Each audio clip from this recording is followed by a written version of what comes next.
দ্বিতীয় ক্লিপে যাবো এবার। স্টে টিউন ফর ফুর্তি এন্ড ডোন্ট স্টপ দ্য ফুর্তি।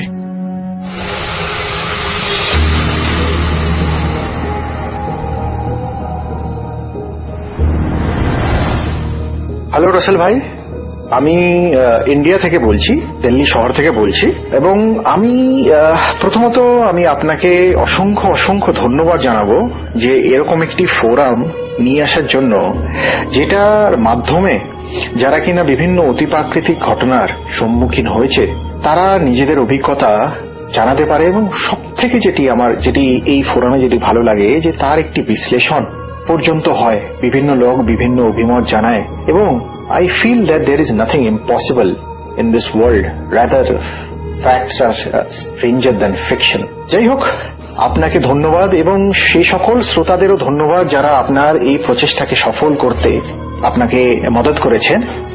যাই হোক, আমি আমার নামটি নিতে চাইছি না, একটি সঙ্গত কারণ আছে এবং ঘটনাটি শুনলেই আপনি বুঝতে পারবেন। কিন্তু আমি আমার নামটি আমার মেলে মেনশন করেছি এবং আমি চাইবো যে এই ঘটনাটির আপনি আমাকে একটি সদুত্তর দিন, কারণ এই ঘটনাটি আমার জীবনে ঘটার পর থেকে আমার জীবনের সামনে একটি বিশাল বড় প্রশ্নবোধক চিহ্ন এসে গেছে।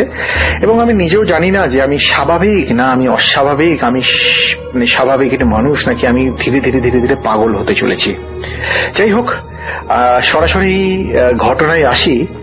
এই ঘটনাটি ঘটে 2008-এ। আমি আমার ফাইনাল ইয়ার ছিলাম এবং আমার মনে আছে ডেটটি এক্স্যাক্টলি 21 মে 2008। আমরা আমাদের ফাইনাল পেপার দিয়ে বেরোচ্ছি, সকলেই খুব খুশি। আমরা 3 বন্ধু ছিলাম কলেজে, যারা কিনা স্কুল কলেজ একসাথে ছিলাম। আমি, জিয়াদুল এবং পিন্টু। এবং আমরা 3 জনের ভেতরে, মানে বাকি 2 জন বন্ধুর ভেতরে আমার সব থেকে প্রিয় বন্ধু ছিল জিয়াদুল। ছিল কেন বলছি, কারণ আমি যখন ঘটনাটি বলবো আপনি নিজেও জানতে পারবেন। এই ঘটনাটি আমরা বলবো যে সেদিনকে আমরা পেপার দেওয়ার পরে আমরা সকলে ক্যাম্পাসিং এ বিভিন্ন মাল্টিন্যাশনাল কোম্পানিতে প্লেসড। আমরা ভীষণ খুশি। আমরা ডিসাইড করি যে কলেজ জীবন শেষ হওয়ার মুহূর্তে একটি রাত আমরা একসাথে কাটাবো এবং সেই সমস্ত সকল ঘটনা আলাপ আলোচনা করব এবং আমাদের কলেজটি মানে এই রাতটি আমরা মনে রাখবো সারা জীবন। এবং ভাগ্যের পরিহাস দেখুন, সত্যি এই রাতটি সারা জীবনের জন্য মনে থাকবে। যাই হোক, তো এরকম হয় যে আমরা ওয়ার্ডেনের কাছ থেকে রিকোয়েস্ট করে আমরা পারমিশন নিয়ে নিই কি আরেকটি রাত আমরা 3 জন হস্টেলে থাকবো।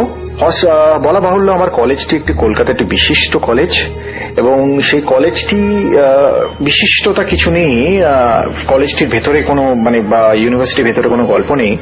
বিশেষ যে ঘটনাটি ঘটে তার ঠিক পেছনে একটি গার্লস কলেজ ছিল। আমরা জানতে পারি যে আজ থেকে 2008 5 বছর আগে, অর্থাৎ 2002-03-তে সেই কলেজটি আসলে একটি গার্লস হস্টেল ছিল এবং বিভিন্ন ডরমেটারি রুম ছিল। এবং আমাদের এক কলেজ ক্লাসমেটের গার্লফ্রেন্ডের থ্রু জানতে পারি যে ভেতরে 103 এবং 104 নম্বর রুম সেটি অব্যবহৃত থাকে, কারণ তার ভেতরে নাকি কিছু অতি প্রাকৃতিক ঘটনা ঘটেছিল বা ঘটে। তো সেই হিসাবে এই বিষয়টা বলি। তো আমি সঠিক সময় আমার ওই গার্লস কলেজের আমি ডেসক্রিপশনটা দেব। তো যাই হোক, আমরা 3 জন মিলে হস্টেলে থাকি এবং আমরা প্রায় সারা রাত আমরা আড্ডা মারবো এই চিন্তা করে। প্রায় রাত 1টার সময় আমরা দেখি যে আমাদের সিগারেটটি ফুরিয়ে গেছে। তো কি করব, তো আমাদের একটি ক্যান্টিন ছিল ইউনিভার্সিটির ভেতরে, যেটা কিনা সারা রাত খোলা থাকতো for late night, for students who are studying quite late in the night, যেখানে কিনা সেই সময় নুডলস পাওয়া যেত, চা পাওয়া যেত এবং বলা বাহুল্য সিগারেট তো পাওয়াই যেত। ইঞ্জিনিয়ারিং কলেজ ছিল, তো আমরা সেখানে চলে যাই। তো সেই রাতে হালকা হালকা বৃষ্টি হচ্ছিল, অসময়ে বৃষ্টি, এবং আমরা একটি ছাতার ভেতরে 3 জন মিলে সেইখানে গিয়ে আমরা সিগারেট কিনি, চা খাই এবং চা খেতে খেতে হঠাৎ করে আমরা কথার মোড়টি আমাদের নেয় সেই গার্লস কলেজের দিকে। এবং আমরা ভাবি বা আমরা ডিসকাস করি যে আমরা 4 বছর কাটালাম, অথচ আমরা কোনোদিন ওই কলেজের বিষয়ে কিছু জানলাম না। অতি প্রাকৃতিক ঘটনা বলুন বা ভৌতিক ঘটনা বলুন, একটি হন্টেড হাউস আছে, বাট আমরা কিছু এক্সপ্লোরই করলাম না। তো সেই মুহূর্তে আমি বললাম যে আমরা 3 জনই যাই। বাট পিন্টু সে আমাদের চ্যালেঞ্জ জানিয়ে বসলো যে তোরা 2 জন গেলে ওখান থেকে কিছু সুভিনিয়ার নিয়ে আসতে পারবে। সে আমাদেরকে একটি সিগারেটের বক্স গিফট করবে এবং ভাইসে ভার্সা, আমরা যদি না নিয়ে আসতে পারি তো আমাদেরকে তাকে দিতে হবে। যাই হোক, চ্যালেঞ্জ অ্যাকসেপ্টেড। আমি এবং জিয়াদুল, এবং আমাদের দুজনের মধ্যে আমি জিয়াদুল খুব সাহসী ছেলে, তো আমরা ডিসাইড করেছি যাব। তো প্রথমত সেই কলেজের ডেসক্রিপশনটা আমি এবার দেব। কলেজটি এরকম যে তার মেন গেট থেকে মেন এন্ট্রেন্স প্রায় 10 মিটার, এবং মেন এন্ট্রেন্স একটি বড় দরজা, সেখান দিয়ে ঢোকার পরে একটি সিঁড়ি সোজাসুজি, নিচে অনেকগুলো রুম আছে, প্রায় ধরুন 10টা বড় বড় রুম, যেটা কিনা একসময় ডরমিটরি ছিল, এখন ক্লাসরুম হিসেবে ব্যবহৃত হয়। তার মাঝখানে একটি সিঁড়ি উপরে উঠে গেছে। সিঁড়ির দুদিকে 101 থেকে 104 এক সাইডে বাঁ দিকে, এবং 105 থেকে 108 রুম। তো আমরা কি করব, আমরা তো যিনি গেট কিপার ছিলেন ওনাকে আমরা রিকোয়েস্ট করি যে এরকম ঢুকতে দিন, আমরা এরকম বেড লাগিয়েছি এবং আপনাকে কিছু আমরা দেব। তো উনি কিছুতেই রাজি হন না। তো তখন আমরা কি করি, সে কলেজ বাউন্ডারি বরাবর কিছুটা এগিয়ে পেছন ধরে আমরা দেওয়াল টপকে আমরা ভেতরে ঢুকে যাই, এবং রাতের অন্ধকার, তার উপরে বৃষ্টি। গেট কিপার তো নিজের ওই ছাউনির ভেতরে ঢুকে আছেন, যেটা কিনা জাস্ট এক্স্যাক্টলি গেটের পাশে। তো আমরা ধীরে ধীরে মেইন গেটের সামনে যাই। আমাদের লক্ষ্য ছিল যে যদি গেট বন্ধ পাই তো আমরা খিড়কি দিয়ে ঢুকে যাব। তো গিয়ে দেখি যে গেটটি খোলা ছিল। আমরা আস্তে করে গেটটি খুলে মেইন এন্ট্রেন্সটা খুলে আমরা ঢুকি, এবং সেই সময় আমাদের কাছে, আমরা একটি ছাতার তলায় 2 বন্ধু গেছিলাম। পিন্টু আমাদের জন্য সেই চায়ের দোকানে ওয়েট করছিল। তো আমরা ছাতাটি দরজার পাশে রাখি, এবং আমাদের দুজনের কাছে নোকিয়া 1100 ফোন ছিল। আপনি হয়তো জানবেন সেই ফোনে টর্চ অত্যন্ত প্রবল। তো সেই টর্চটা নিয়ে আমরা প্রথমে নিচের ঘরগুলো আমরা প্রথমে অবজার্ভ করি। অবজার্ভ করার পরে আমরা ধীরে ধীরে ধীরে ধীরে সিঁড়ি দিয়ে উপরে উঠে চলি, ফার্স্ট ফ্লোরে উঠে যাই, এবং উঠে প্রথমে 101, 102 করে 103 এবং 104 সব থেকে কোনার 2টি ঘর। তো তার সামনে আমরা আসি। তো 103 নম্বর ঘরের সামনে আমরা এসে দেখি যে সেই ঘর যেমন বাকি ঘরের দরজাগুলোতে হুড়কো লাগানো এবং তার সাথে তালাও লাগানো ছিল, কিন্তু 103 এবং 104 ঘরের হুড়কো তো লাগানো ছিল, এবং তার বাইরে একটি সুতলি বাঁধা ছিল। অর্থাৎ যেমন আপনি দেখবেন যে কোনো হিন্দু যারা কিনা মা কালীর পুজো বা কোনো পুজো পার্বণের পরে হাতের মধ্যে যেরকম বাঁধেন বা রিস্টে যেটা বাঁধেন, সেরকম টাইপের। তো আমাদের জন্য খোলা কোনো অসম্ভবই ছিল না। আমরা ধীরে করে সুতলিটাকে ছিঁড়ে আমরা ভেতরে ঢুকে যাই 103 নম্বর ঘরের। তো ঢুকে আমরা সবকিছু, ঘরটা দেখি সম্পূর্ণভাবে ফাঁকা, কোনো ফার্নিচার নেই।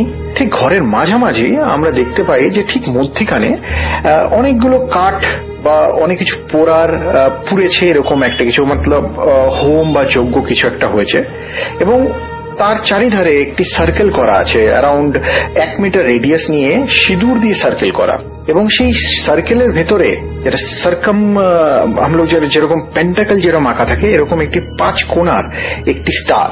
সেই স্টারের প্রত্যেকটি কোণায় একসময় হয়তো মোমবাতি জ্বালিয়ে রাখা হয়েছিল, এখন সেটি সেই অবশেষ পড়ে আছে। এবং সেই সার্কেলের চারিদিকে আমরা দেখলাম যে 5টি প্রদীপ রাখা, যেটা কিনা কোনো এক সময় জ্বলে জ্বলে আপনি আপনি বুঝে গেছে। তো সেখানে আমরা ঢুকলাম, প্রত্যেকটা কোণা দেখলাম, কিছু অস্বাভাবিক পেলাম না। একটি প্রদীপ তুলে আমি বললাম যে সুবিনিয়ার আমরা পকেটে রাখি। তো এই করে আমার মনে আছে আমরা 103 নম্বর রুমের বাইরে আসি এবং দরজাটিকে ভিজিয়ে রাখি। এরপর আমরা 104 নম্বর রুমের সামনে যাই, সেখানেও একই রকম। আমরা ঢুকি, সেই রুমের ভেতরে সেই 103 নম্বর রুমের মতনই, শুধু একটি অস্বাভাবিকতা আমরা দেখি। একটি কোণায় একটি দড়ি, প্রায় আমি বলবো সেটি দড়িটির লেন্থ হবে প্রায় 3 মিটার, এবং তার সামনেটা মানে একটা এন্ড যেরকম ভাবে ফাঁসির যেরকম ভাবে নট বাঁধা থাকে সেরকম ভাবে বাঁধা রয়েছে। তো সেটা দেখে একটু হলেও আমরা ভয় পাই, কিন্তু কিছু অস্বাভাবিক সেই মুহূর্তে ঘটে না। তো যাই হোক, অ্যাজ এ সুভিনিয়ার কি পিন্টুকে প্রুফ করতে হবে কি আমরা গেছিলাম সেই রুমে। তো আমরা সেই দড়িটিও আমি তুলে নিয়ে জিয়াদুলকে বলি কি জিয়াদুল এই দড়িটি রাখ। যাই হোক, সেই রুমটা থেকে আমরা বেরিয়ে আসি, এবং বেরিয়ে এসে ক্রমে 104, 103, 102, 101 রুমের সামনে আমরা যখন সিঁড়ির সামনে আসি, তো আমরা ডিসাইড করি কি আর ভেতরে ঘুরে লাভ নেই, একই অন্ধকার, কোথায় সাপ বা কিছু থাকবে, বৃষ্টি পড়ছে। তো আমরা ডিসাইড করি যে আমরা বেরিয়ে আসবো। ঠিক সেই সময় হাসতে হাসতে হঠাৎ করে জিয়াদুল অত্যন্ত স্বাভাবিকভাবে আমাকে বলে যে ভূত বলে বা পেতনি বলে এখানে কিছুই নেই, সব ভুয়ো, সব চালাকি। এই কথাটি যেই সে বলে, সাথে সাথে রুম নম্বর 103 এবং 104-এর দরজাটি আপনি আপ খোলা এবং বন্ধ হতে থাকে। সে যে কি বিভৎস আওয়াজ সেই রাতের অন্ধকারে আপনাকে আমি বলে বোঝাতে পারবো না। এই মুহূর্তে আমি আপনাকে ঘটনাটি বলছি এবং আমার এক একটি রুম খাড়া হয়ে আছে, এখন আমার কানে সেই আওয়াজটি বাজে। যেমন কোনো একটি ঘরের দরজার পাল্লা আপনি যদি জোরে ঠেলে বন্ধ করেন এবং পর মুহূর্তে সেটা খোলেন আবার বন্ধ করেন, এরকম যদি আপনি ক্রমাগত করতে থাকেন তো সেরকম আওয়াজ। তো আমরা ভয় পেয়ে যাই। আমরা দুজনে ঘটনার আকস্মিকতার বিহ্বল হয়ে আমরা সিঁড়ি দিয়ে ছুটে আমরা বাইরে চলে আসি এবং বাইরে মানে মেইন সদর দরজার সামনে চলে আসি এবং আমাদের জানা ছিল দরজাটি খোলা। তো আমরা দরজাটি যে আমরা টান দিয়ে আমরা জানতে পারি যে দরজাটি বাইরে থেকে বন্ধ। আমরা ভয় পেয়ে যাই। আমরা ভয় পেয়ে আমরা সাথে সাথে কি করি, আমরা কি করব, তো ছাতাটি যেটা দরজার কোণে আমরা রেখেছিলাম সেই ছাতাটি দিয়ে আমরা তার ঠিক দরজার পাশে এরকম কাচের জানলা ছিল, সেটাতে আমরা পেটাতে থাকি যে যদি কাচ ভাঙতে পারি সেখান থেকে 10 মিটার দূরে দারোয়ান সাহেবের ঘর, অন্তত তাকে আমরা ডেকে আমরা হয়তো বার হতে পারবো, সে হয়তো বাইরে থেকে দরজাটা লক করে দিয়েছেন। তো প্রথমবার যখন আমরা কাছে আঘাতটা হানি সাথে সাথে আমরা শুনতে পাই যে 103 এবং 104 নম্বর রুমের ভেতরে প্রথম একটি পায়ের শব্দ, এবং পায়ের শব্দটিও স্বাভাবিক না, যেমন মনে হয় যে কেউ একটা নুপুর পরে প্রথমবার কেউ স্টেপ নিল। দ্বিতীয়বার মারি তো মনে হলো দ্বিতীয় শব্দ। আমরা আরো ভয় পেয়ে যাই। আমরা দরজা ধাক্কাতে চাই, দরজাতে আমরা লাথি চর ঘুষি মারতে শুরু করি এবং সেই শব্দটি মনে হয় ধীরে ধীরে ধীরে ধীরে 104 এবং 103 নম্বর রুম থেকে ধীরে ধীরে বার হয়ে ধীরে ধীরে সিঁড়ির দিকে এগিয়ে এসছে। আমরা ভয়ের ঠালে দরজাটি যত আমাদের গায়ে জোর আছে সেটা দিয়ে আস্তে করে টেনে ধরলাম। জিয়াদুল দুয়া পড়তে শুরু করলো এবং আমি আমার ইষ্টদেবের নাম নিতে শুরু করলাম। সেই মুহূর্তে আমরা দেখলাম দরজাটি হালকা হয়ে খুলে গেল। সেই মুহূর্তে আবার সেটি বন্ধ হয়ে গেল, যেন কিনা বাইরে। আমরা বুঝতে পারলাম যে দরজাটি বাইরে থেকে লক নয়। তো আমরা আরো জোরে আমরা চেঁচিয়ে ভগবানের নাম নিয়ে বা আল্লাহর নাম নিয়ে, জিয়াদুল আল্লাহর নাম নিয়ে আমরা আবার দরজাটি টেনে ধরলাম এবং যে একটু ফাঁক হলো দরজাটি, তো আমরা সাথে সাথে জিয়াদুল পায়ে বুট পরেছিল, কারণ আমাদের কলেজে শুজ ম্যান্ডেটরি ছিল। তো সে পাটা ফাঁসিয়ে দেয় এবং তারপরে আমরা কোন রকমের দরজাটা খুলে আমরা দৌড়ে দারোয়ান সাহেবের সামনে আসি। তো সেই মুহূর্তে আমাদের দারোয়ান সাহেব ধরেন এবং তিনি বলেন যে তোমরা ভেতরে কি করছিলে, এবং তিনি ভয় দেখান যে তিনি আমাদের হোস্টেলে ওয়ার্ডেনকে ডাকবেন এবং আমাদের अगेंस्टे কমপ্লেন করবেন। তো যাই হোক, তাকে আমরা অনেক কাকুতি মিনতি করি, তার পায়ে পর্যন্ত পড়ে যাই, তাকে 100 টাকা অফার করি। তো সে বলে যে তোমরা অত্যন্ত অন্যায় করেছো। তিনি বহু পুরনো লোক, এখানে যখন কিনা গার্লস হস্টেল ছিল সেই সময়কার লোক। তিনি বলেন যে 103 এবং 104 নম্বর রুমে, প্রথমে 104 নম্বর রুমে একটি মেয়ে, সে প্রেমে আঘাত ঘটিত কোনো ঘটনা হেতু সে আত্মহত্যা করে ফাঁস লাগিয়ে, এবং 103 নম্বর রুমে একটি মেয়ে সে ব্লেড দিয়ে হাত কেটে আত্মহত্যা করে। তারপর থেকে সেই ডরমে কেউ থাকতে পারে না, অর্থাৎ রাত্রিবেলা কোনো মেয়ে শুলে মাঝরাতে হঠাৎ করে সে চোখ খুলে দেখে যে তার সামনে কেউ তাকিয়ে আছে, তার মুখের দিকে একদম মুখ এনে, এবং বা সে যদি বা কেউ রেজিস্ট করতে চাইলে তাকে ধাক্কা মেরে হয়তো খাটের থেকে ফেলে দেওয়া, এরকম ঘটনা ঘটতে থাকে। তো তারপরে কর্তৃপক্ষ যখন ডিসাইড করে যে এটিকে আর হস্টেল রাখা হবে না, এটিকে কলেজে রূপান্তরিত করা হবে, তখন সেখানে ক্লাসরুম শুরু হয়, বাট তাও স্বাভাবিকভাবে চলতে থাকে না। বিভিন্ন রকম অসুবিধা হতে থাকে, যেমন হঠাৎ করে এই জিনিস ওর ডেস্কে, ওর জিনিসের ডেস্কে, তো এই সমস্ত জিনিস থেকে শুরু করে তারপরে ধীরে ধীরে ধীরে ধীরে আঘাত আনতে শুরু করে। তো তারপরে ওরা কর্তৃপক্ষ ডিসাইড করে যে 103 এবং 104 নম্বর রুমটিকে বন্ধ করে রাখা হবে। তার জন্য হোম যজ্ঞ করে আত্মার শান্তি কামনা করে সেই রুমটিকে বন্ধ রাখা হয়। তো যাই হোক, এবার আমরা যখন খোলা হাওয়ায় বেরালাম, আমরা রিয়েলাইজ করলাম যে ছাতাটি ভেতরে রয়ে গেছে, আমরা আনতে ভুলে গেছি। বাট সেই সময় না আমার না জিয়াদুল কারোরই হিম্মত হলো না যে গিয়ে ছাতাটি নিয়ে আসবো। তো যাই হোক, আমরা যখন বেরিয়ে এলাম হালকা বৃষ্টিতে ভিজতে ভিজতে, এবং ভালোই লাগছিল। এই অন্ধকার একটি ভয়ঙ্কর একটি অভিজ্ঞতা হয়েছে আমাদের। বাট আমরা সেটাকে লজিক্যালি আমরা এক্সপ্লেন করতে লাগলাম। যেমন আমি এক্সপ্লেন করলাম যে এটাই হয়তো দরজাটি আপনার খোলা বন্ধ হাওয়ার জন্য হয়েছে, এবং যে দরজাটি হয়তো বাইরে থেকে because of some kind of vacuum or something সেই দরজাটি হয়তো লেগে গেছিল, যার জন্য আমরা টেনে খুলে উঠতে পারছিলাম না। এবং থার্ডলি যে নুপুরের আওয়াজটি আমরা এক্সপ্লেন করলাম যে অনেক সময় হয় যে এক রকমের রডেন থাকে, যেমন আমরা যাকে বলি পরকিউপাইন বা সজারু, তারা যখন নিজেদের গা ঝাড়ে তো এরকম আওয়াজ হতে পারে। তো যাই হোক, আমরা পিন্টুর কাছে গেলাম, পিন্টুকে জিয়াদুল দেখালো যে হাতে এই দড়িটি, এবং আমি দেখালাম সেই প্রদীপটি। তো Ziadul had to get convinced, he gifted us our prized cigarette and we went back to the hostel again. তো হস্টেলে যাওয়ার পরে তো আমরা হাসি ঠাট্টা করছিলাম এবং যা হয়েছে তার থেকে অনেক বেশি বাড়িয়ে বাড়িয়ে আমাদের জুনিয়র্স বা পিন্টুকে আমরা গল্পগুলো বলছিলাম। এরই ভেতরে আমাদের একজন জুনিয়র সে অবজার্ভ করে যে জিয়াদুলের কাঁধে একটি হাতের ছাপ, মানে যদি কেউ হাতটা সিঁদুরে মাখিয়ে যদি হাতটা রাখে টানার জন্য কাঁধের দিকে, তো সেরকম একটা ছাপ। তো সেটা দেখানোর সাথে সাথে জিয়াদুল অসম্ভব ভয় পেয়ে যায় এবং জিয়াদুল বলে, আমি ওকে বোঝানোর চেষ্টা করি যে হয়তো সেই দরজা যখন আমরা টেনে খোলার চেষ্টা করছিলাম হয়তো সেই সময় আমার হাত থেকে লেগে গেছে, অথচ আমার হাতে সেই মুহূর্তে কোনো সিঁদুরের কিছু নেই, কোনো সিঁদুর বা কিছু নেই, শুধু আঙ্গুলের মধ্যে ওই সিঁদুরটুকুনি লাগা আছে যেটা কিনা আমি প্রদীপটা তোলার সময় লেগেছিল। এবং হাতের ছাপটি অস্বাভাবিক রকম, মানে একটি ছেলের হাতের ছাপ, একটি মেয়ের হাতের ছাপ যেটা কিনা ছোট হয় হাতটি, সেরকম রকম। তো এরপরে যাই হোক, সেই ঘটনার আকস্মিকতায় হঠাৎ করে আমরা দেখি জিয়াদুলের দাঁতে দাঁত লেগে he went into a fit. তো তারপরে কোন রকমে ওকে আর কি ঠিক করে রিকভার করার পরে আমরা ওয়ার্ডেনকেও তাকে ভয় পাই, কারণ এই ইনসিডেন্টটা জানাজানি হলে will be penalized. So kind of জিয়াদুলকে কোন রকম জল ছিটা দিয়ে কোন রকম আমরা ঠিক করে ওর সামনে ওর শার্টটাকে জ্বালিয়ে দিই যাতে কিনা ও একটুখানি মেন্টাল পিস পায়।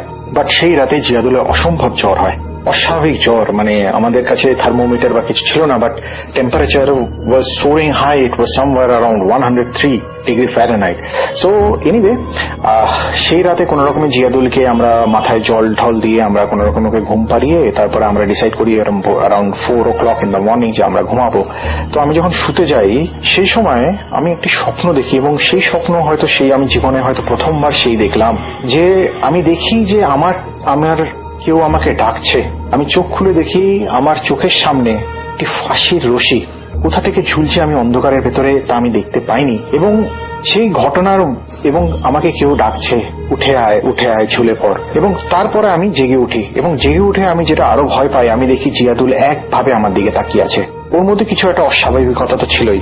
যাই হোক, পরদিন সকালবেলা আমি এবং পিন্টু দুজন মিলে জিয়াদুলের জ্বর কিছুতেই কমছে না, তো আমরা ডিসাইড করলাম যে ওকে ওর বাড়িতে ছেড়ে আসবো, যেটা কিনা 4 ঘন্টার মতো লাগে বাই ট্রেন। তো আমি এবং পিন্টু মিলে জিয়াদুলকে ওর বাড়িতে ছেড়ে এবং আমরা ফিরে এলাম। এবং সেই দিন থেকে প্রতি রাতে সেই একই স্বপ্ন, এরকম করে 2 রাত আরো কাটালাম। হঠাৎ করে 4th ডে একটি খবর পেলাম, পিন্টুর কাছ থেকে খবর পেলাম সকালবেলা ফোন, যে আমাদের মধ্যে জিয়াদুল আর নেই। তো এই ঘটনাটি শুনে আমার প্রথমে ধারণা হলো যে জ্বর বা হয়তো বৃষ্টিতে ভিজে, বাট সেরকম কিছু বৃষ্টি ছিল না। তো আমরা ছুটে যাই জিয়াদুলের বাসায়, জানতে পারি যে জিয়াদুল নিজের গলা টিপে আত্মহত্যা করেছে। তো ওখানে যারা লোকাল ডক্টরস ছিলেন বা যারা ওনাকে, কারণ it was not a natural death, তো পোস্টমর্টম হয়, তো তারা they couldn't come up with any possible explanation other than this.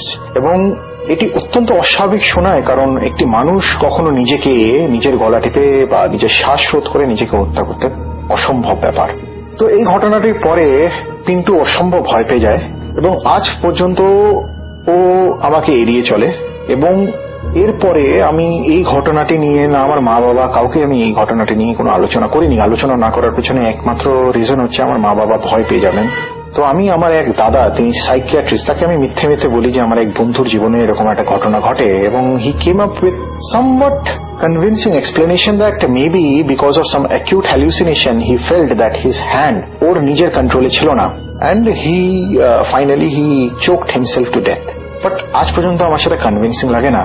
এবং সব থেকে যেটা এর ভেতরে সব থেকে আজব বিষয় সেটা হচ্ছে সেই আমি যেদিনকে লাস্ট আমি জিয়াদুলকে দেখেছিলাম, কারণ আমি যখন গেছিলাম ওর বাড়িতে তারপরে একদিন পরে সেই রাতে ওখানেই ছিলাম, এবং একদিন পরে জিয়াদুলের সমস্ত কিছু আর কি লাস্ট রিচুয়ালস হয়। তারপর থেকে আমি অবজার্ভ করি, আমি যখনই একা থাকি বা একা বসে থাকি বা একা অফিসের কেবিনে বা যেখানে হোক, I feel that Ziadul is there, he is staring at me. আমি অনেকবার প্রথমে আমি ভয় পেয়েছি, পরে আমি অবজার্ভ করেছি যে হি জাস্ট টেলস, একইভাবে ও বসে আছে। এবং আমি ওকে জিজ্ঞেস করলাম, I felt it's a hallucination. আমি ওকে জিজ্ঞেস করলাম, ওর সাথে কথা বলার চেষ্টা করলাম, বাট কখনো আমাকে রিপ্লাই দেয়নি। এবং এই পার্টিকুলার ঘটনার পরে আমার আত্মীয় স্বজন বা জানাশোনার মধ্যে যখনই কারো ডেথ হয়েছে স্বাভাবিক কারণে তাদেরকে আমি দেখতে পাই, প্রথম 3 দিন আমি তাদের দেখতে পাই, এবং তারপরে সবকিছু আর আমি তাদেরকে দেখি না। কিন্তু আজ পর্যন্ত আমি এখন এই গল্পটি বলছি, আমি একটু আগে জিয়াদুলকে দেখেছি। আমি প্রথমে অনেক I was in a dilemma কি shall I share this incident, but I decided yes I should go ahead with it. কারণ জিয়াদুল আমাকে কোনো ক্ষতি করে না, বা যেই সব আত্মাদের আমি দেখি তারা আমার কোনো ক্ষতি করে না, শুধু এক দৃষ্টিতে আমার দিকে তাকিয়ে থাকে। এবং আমি আজ পর্যন্ত আমি এখনো যে আমি স্বাভাবিক আছি না, আমি ধীরে ধীরে ধীরে ধীরে অস্বাভাবিকতার দিকে এগিয়ে চলেছি, আমি পাগল হতে চলেছি।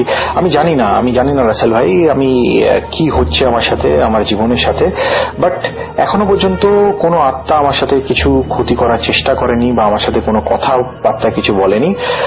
আমি চাইবো যে যদি ফোরাম থ্রু কারো যদি এরকমই অভিজ্ঞতা হয়ে থাকে, তারা এই অভিজ্ঞতা থেকে এক তো নিস্তার, আমি জানি না আমি চাই কিনা। আমি জিয়াদুলকে খুব বাসতাম, আমি ওকে দেখি আমি শান্তি পাই, আমি জানি ও আমার উপরে রেগে নেই। বাট আমি জানতে চাই যে আমি কি স্বাভাবিক নাকি আমি ধীরে ধীরে অস্বাভাবিক হয়ে চলেছি। রাসেল ভাই, আপনি যদি এই ঘটনাটি শেয়ার করেন তো আমি জানি না আমার ভালো হয়তো লাগবে, but most importantly I will get some answers to my queries. কি আমি কোথায় অবস্থিত, এই মৃত এবং জীবন্তের মাঝখানে যারা আটকে থাকে তাদেরকে আমি কেন দেখতে পাই, বা তারা আমার কাছে কি এক্সপেক্ট করে, বা আমি আদৌ স্বাভাবিক? তো এই উত্তরগুলো আমি জানতে চাই রাসেল ভাই। থ্যাংক ইউ সো মাচ এই ফোরামটি উঠিয়ে রাখার জন্য, বা এই ফোরামটিকে এরকম ভাবে জাগ্রত রাখার জন্য। এবং আমার সাথে আরো অনেক অভিজ্ঞতা ঘটে রাসেল ভাই, এরপরে আমি অবশ্যই আপনার সাথে শেয়ার করব, এবং আপনার এই রেকর্ডের আমি অবশ্যই শুনবো। Thanks a lot.